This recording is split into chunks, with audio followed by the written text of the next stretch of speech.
Assalamualaikum warahmatullahi wabarakatuh. Selamat datang di Jalan-Jalan Unik. Hari ini kita akan membahas mengenai asal-usul rawa pening atau legenda yang disebut dengan ular baru kelinting.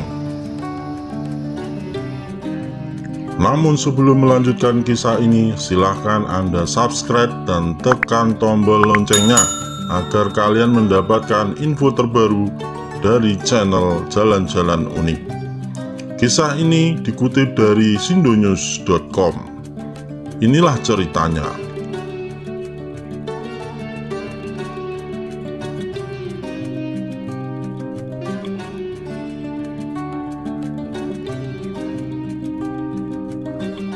Pada zaman dahulu di desa Ngasem hidup seorang gadis bernama Endang Sawitri.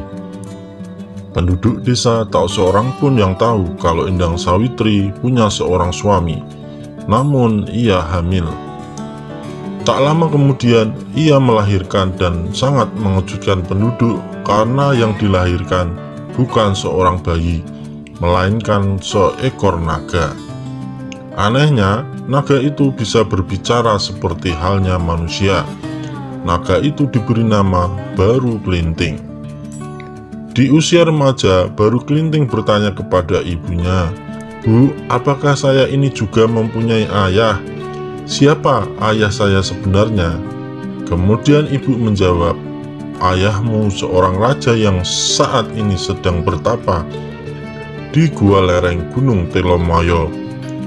Kamu sudah waktunya mencari dan menemui bapakmu.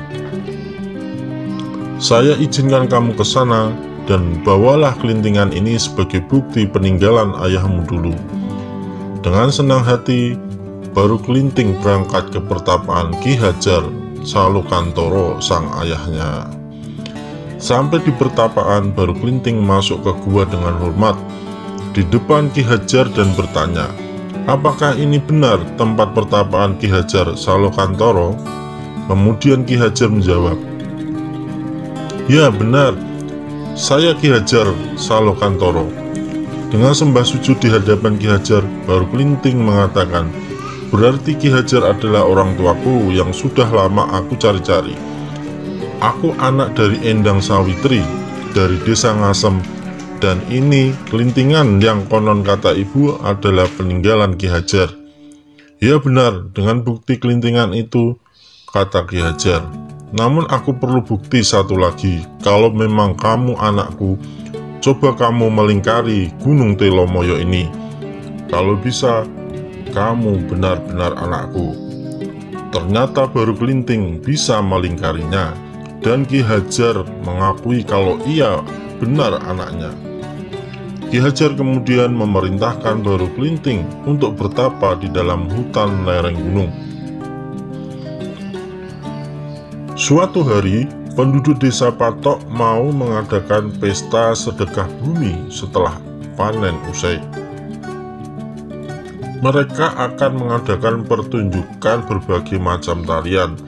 Untuk memeriahkan pesta itu, rakyat beramai-ramai mencari hewan, namun tidak mendapatkan seekor hewan pun. Akhirnya mereka menemukan seekor naga besar yang sedang bertapa. Langsung dipotong-potong, dagingnya dibawa pulang untuk pesta.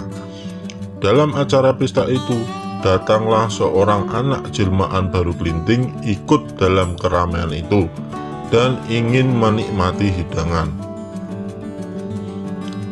Dengan sikap acuh dan sinis, mereka mengusir anak itu dari pesta dengan paksa karena dianggap pengemis yang menjijikkan dan memalukan.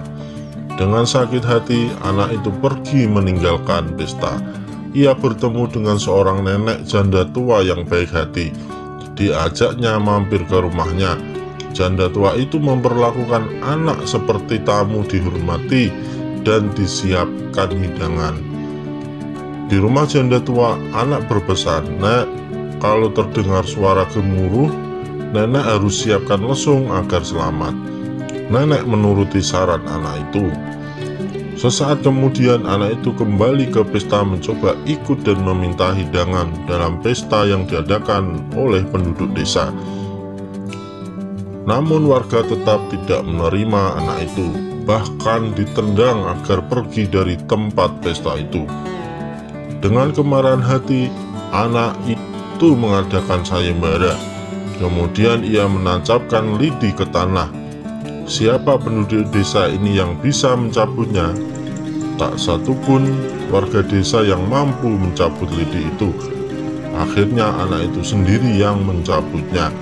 Ternyata lubang tancapan tadi muncul mata air yang deras, makin membesar dan menggenangi desa itu. Penduduk semua tenggelam, kecuali janda tua yang masuk lesung dan selamat. Semua desa menjadi rawa-rawa. Karena airnya sangat bening, maka disebutlah Rawa Pening yang berada di Kabupaten Semarang, Jawa Tengah.